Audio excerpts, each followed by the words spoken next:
يلا بينا النهاردة نعمل احلى والذ طبق كشري مصري بيتي. هنعمله في البيت بكل التركات بتاعته، بشطة الزيت بالدقة، بكل تفاصيله. هنعمله كمان احلى من بره واوفر وانضف كتير جدا جدا.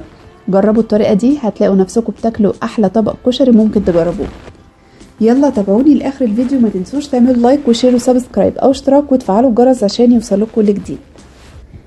اول خطوة من خطوات الكشري ان احنا هنعمل الحاجة اللي بتاخد وقت شوية الاول، يعني الحمص والعدس. العدس ما بياخدش وقت قوي، لكن الحمص كنت نقعاه قبلها بيوم وبياخد وقت شوية في السوا. فدي اول حاجة نحطها على النار. الحمص كنت نقعاه قبلها بيوم، غسلته تاني الصبح ورحت حطاه يتسلق في مية بس من غير اضافات. العدس غسلته وحطيته في مية على طول على النار يتسلق برضو ومن غير اي اضافات، مية بس. بعد كده هنعمل بقى الحاجة اللي على اساسها هنعمل كل مكونات الكشري، وهي هنحمر البصل. والبصل عشان يطلع معانا ومقرمش امشوا معايا على الخطوات دي. جبت كده 4 أو 5 بصلات، عملتهم بالمبشرة، ممكن تقطعوها تقطيع يعني عادي على ايديكم، مش لازم مبشرة خالص. فرغته كده من بعضه، خليت يعني البصل شرايح متفرغة كده من بعضها، وحطيت عليهم معلقة دقيق، رشة فلفل اسود ورشة ملح.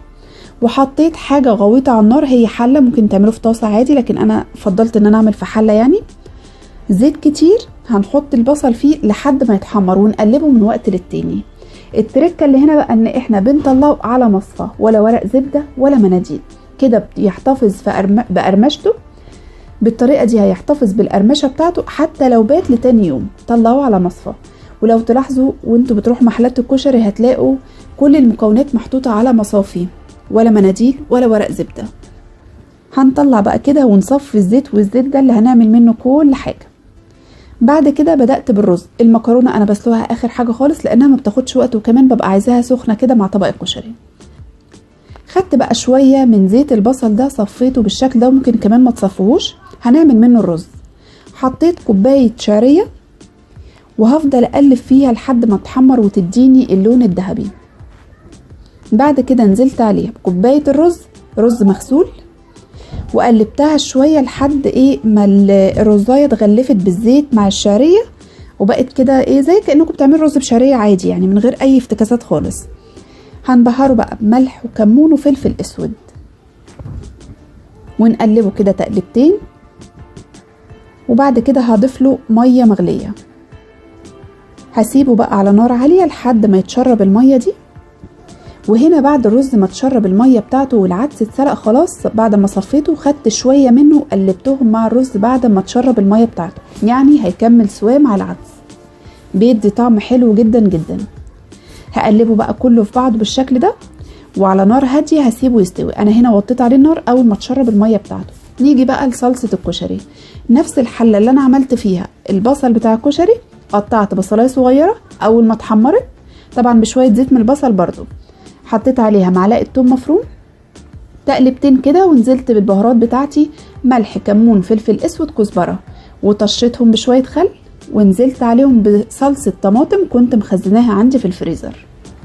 هنسيبها بقى تتسبك شوية مع بعضها ونعمل شطة الزيت.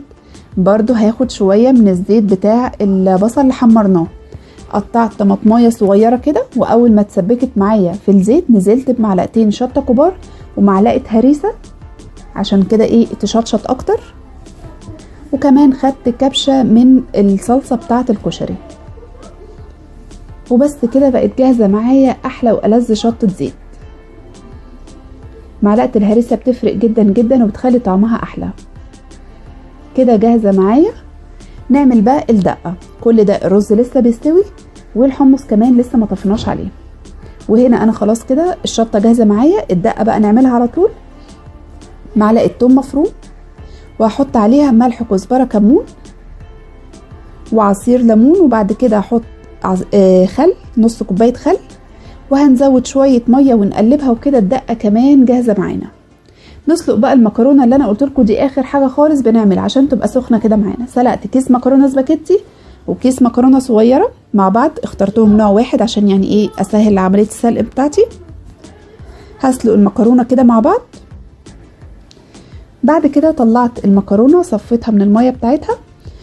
هنعمل بقى طشة جميلة كده للكلام الحلو بتاعنا ده كله. شوية زيت من زيت البصل، وحطيت معلقة توم مفروم، وحطيت شوية على الرز وقلبتهم، وشوية على المكرونة كمان خليتها مفلفلة، وكله بقى واخد طعم الكشري بالثوم بالبصل بكل حاجة.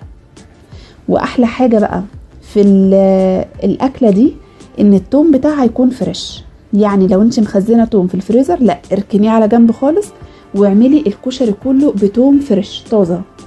هنا بقى غرفت احلى طبق كشري زي ما انتوا شايفين كده، زي حطيت بقى البصل من على الوش والحمص بقى خلاص بقى، يعني غرفت كله بقى مع بعضه، الرز الاول وبعدين المكرونه وبعدين زينته بكل الحاجات دي مع شويه صلصه بقى وعصره ليمونه وشويه دقه وشطه زيت. طبق كشري مفيش احلى من كده. لو عجبتكم الطريقه وعجبتكم القناه ما تنسوش تعملوا لايك وشير وسبسكرايب او اشتراك وتفعلوا الجرس عشان يوصلكم كل جديد.